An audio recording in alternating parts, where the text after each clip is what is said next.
제 전문 분야가 이제 설계직이고 정확히는 조경 설계.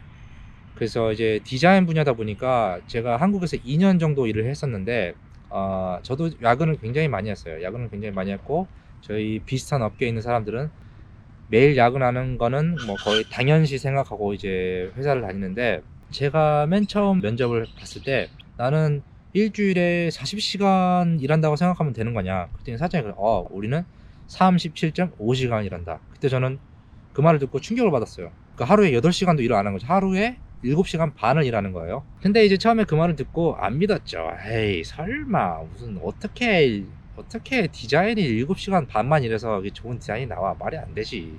5시 반이 되니까 직원들이 좀 어수선해요, 주변이. 직원들이 막 가방을 싸고 바로 어떤 직원들은 그냥 빠이빠이 하고 그냥 가더라고요. 어딜 사장이 아직 컴퓨터에서 일하고 있는데 부하 직원이 집에 가? 그 말이 돼요? 저는 그때 충격을 받았어요. 더 뭔가 일하는 척하고 더 오래 남아있으려고 했죠. 그랬더니 이제 사장이 와서 집에 가래요. 너 할 거 없잖아, 집에 가, 그러더라고요.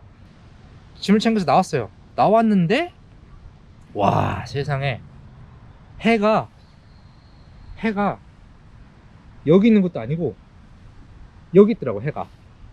이제 그때 제가 취업했을 때가 한여름이었거든요. 12월. 해가 중천에 있더라고요. 저는 그런 경험을 해본 적이 없어요, 한 번도.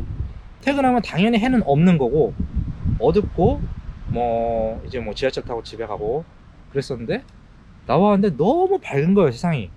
와, 뭐 이런 데가 돼 있지.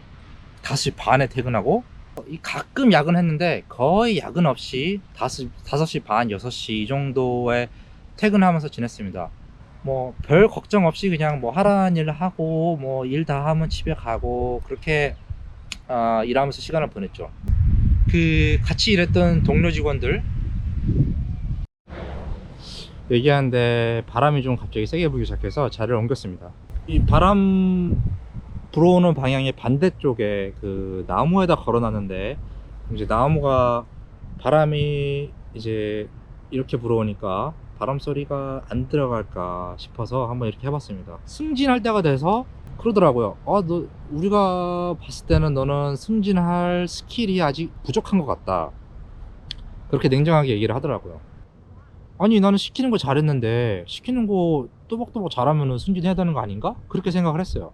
그 시점부터 제가 내가 이렇게 편안하게 일하면서 시키는 것만 하니까 서서히 도태되어 가고 있구나 라는 거를 느끼기 시작했습니다. 시키는 일만 잘하면은 그게 쓸모는 있지만 그 이상의 대우는 절대 안 해줍니다.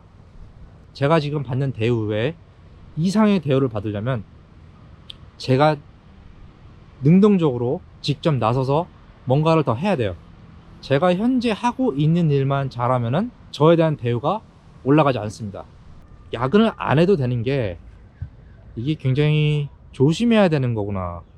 왜냐면 진짜로 욕심이 있고 성장하고 싶은 사람들은 알게 모르게 굉장히 열심히 일을 해요. 외국 사람들의 이제 특징 중에 하나가 뭐가 있냐면, 그렇게 열심히 일한 거를 티를 안 내려고 해요. 학창 시절에 그런 친구들 꼭 있잖아요. 막 밤 늦게까지 밤새서 시험 공부해놓고 다음날 아침에 와서 어제 게임하다가 잤어, 한 책 한 반 봤나? 이번 시험 망했다 이러고 시험 보면은 막 하나 틀리고 다 맞고, 이런 친구들 꼭 있었어요. 근데 제가 외국에 지금 몇 년 살면서 경험해 보기로는 외국 사람들은 95%가 그래요. 뒤에서 열심히 해놓고 티를 안 내요. 집에 가서 겁나 열심히 막 해놓고 밤새 해놓고 다음날 아침에 와서 어제 운동했더니 막 몸이 뻐근하네, 운동한 척. 거기에 속으면 안 돼요. 거기에 속아서 나도 똑같이 칼퇴근하고 그냥 띵가띵가 하라는 일만 하면은 결국은 다 도태되고 승진 못하고 다른 직원들이 앞서가는 거를 지켜볼 수밖에 없는 상황이 되는 거죠.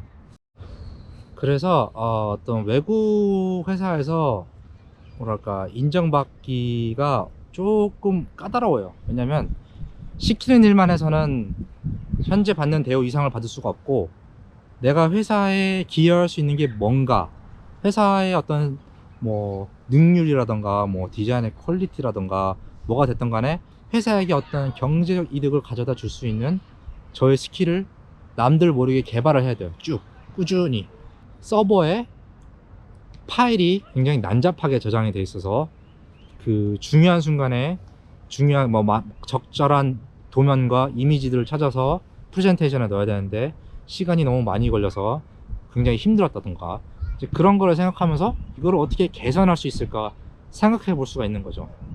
사람들이 보통 파일을 저장을 아무렇게나 하잖아. 이름도 아무렇게나 쓰고 막 여기 저장하고, 어떤 사람들은 폴더 이렇게 만들고, 근데 뭐 이름도 이렇게 쓰고 마음대로 쓰고. 항상 물어봐야 돼요. 다들 경험 있으실 거예요. 사무직에 계신 분들은 아, 이 친구 어디다 저장했는지 찾을 수가 없어. 막 전화해서 물어봐야 돼. 야, 어디다 저장해놨어? 막 그러면 막 또 그 폴더 가보면 막 비슷한 뭐 파이널 뭐 최종 뭐 진짜 마지막 뭐 이런 파일들이 이제 넌접하게 있는 거죠. 뭐가 진짜인데, 그래서 뭐가 마지막인데 모르잖아요. 이제 그런 게 만약에 문제였다고 치면은 그런 걸 또 건의해 볼 수가 있죠. 파일을 저장할 때도 그게 어떤 유형의 파일인지 날짜와 함께 프로젝트 이름, 뭐 날짜 이런 것들을 정확하게 기입을 해서 저장을 하게 하자, 뭐 약간 그런 식의 스케치를 들고 사장을 찾아갈 수 있는 거예요. 그래서 찾아가서 내 생각에는 이 논리대로 저장을 하면은 파일을 찾기가 훨씬 쉽고 이 전체적인 회사의 능률도 많이 올라가지 않겠느냐, 이런 식으로 던져볼 수가 있는 거예요. 피치를 하는 거죠. 그러면 사장이 물론 난 별로 문제 없는 것 같은데, 뭐 좋은 사장인 것 같은데 뭐 한번 생각을 해볼게, 이럴 수도 있고, 사장도 만약에 그것 때문에 진짜로 짜증이 나 있는 상태였다면 좋았어, 바로 해보자, 그렇게 갈 수가 있는 거예요. 그런 식으로 해서 또 잘 되면은 저의 아이디어로 인해서 회사의 어떤 시스템 구축이 엄청나게 증진된 거죠. 그러니까 그게 결국은 다 경제적인 이득으로 이어지는 거예요. 왜냐하면 시간이 돈이기 때문에 파일을 저장하고 찾는데 시간이 줄어들면은 그만큼 직원들이 더 빨리 일을 해결할 수 있고 능률이 올라가니까 회사에서는 엄청나게 큰 경제적인 플러스가 되는 거예요. 그래서 제가 하려는 말은 뭐냐면, 그런 식으로 계속 생각을 해야 돼요. 회사에 내가 기여할 수 있는 게 뭔가 생각을 해서 그거를 계속 던지고 그것이 도입되도록 노력을 해야 돼요. 사장 입장에서는 그 직원은 자기가 시키지도 않은 일을 자기 스스로 회사의 업무 효율을 늘릴 수 있는 어떤 방안을 찾아서 그거를 실천을 한 거죠. 그런 게 스스로가 회사로부터 받을 수 있는 대우를 높일 수 있는 방법의 예 중에 하나예요. 지금 이스터 공휴일에 지금 잔디밭에 누워있다가 갑자기 이게 생각이 나서 두서없이 얘기해 봤는데, 외국에서 일을 하기 시작했거나 일을 좀 하신 분이라면 좀 공감을 하지 않을까 생각해 봅니다.